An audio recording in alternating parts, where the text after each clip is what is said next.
বন্ধুরা, আমি আবার চলে আসছি তোমাদের জন্য একটা রেসিপি নিয়ে। তোমরা সবাই কেমন আছো? আমি তো অনেক ভালো আছি, তোমরাও আশা করছি অনেক অনেক ভালো আছো।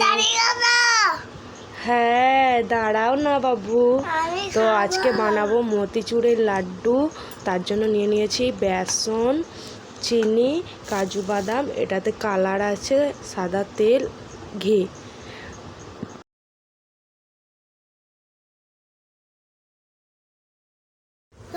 দেখো বন্ধুরা, একটু একটু করে জল দিয়ে ব্যাটারটা আমি বানিয়ে নেব।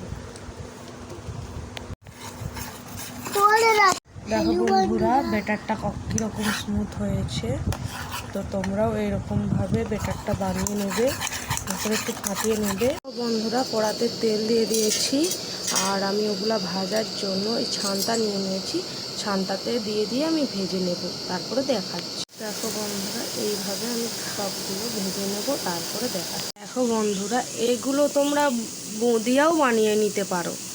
তো এগুলো ভাজার পরে একে মিক্সার গ্রাইন্ডারে গুঁড়ো করে নিতে হবে। তো আমি গুঁড়ো না করে রেখে দেবো, সেইটার জন্য বুঁদিয়াও বানাতে পারি, কি তোমরাও পারো। বন্ধুরা, আমার সব ভাজা হয়ে গেছে, এবার এগুলো ঠান্ডা করতে দিয়ে দেব। তারপরে একটা বন্ধুরা, একই কড়াতে তেল ঢেলে নিয়েছি। চিনি সিরা বানানোর জন্য দিয়ে দেবো চিনি, দেবো 1 বাটি জল। বন্ধুরা, একটু দিয়ে দেবো কালার।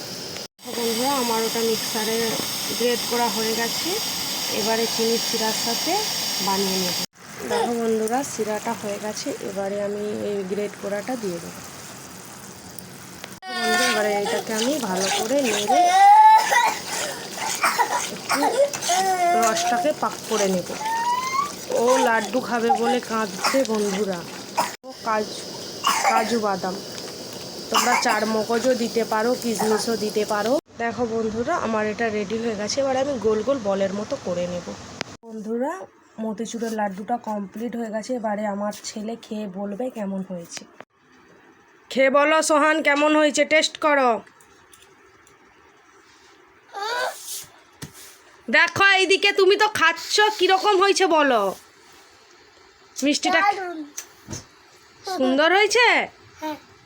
এদিকে দেখো, বলো বন্ধুরা, তোমরাও বানিয়ে খেতে পারো। সবাই ভালো থাকবে। আজকের মতো বাই। পরের রেসিপিতে দেখা হবে।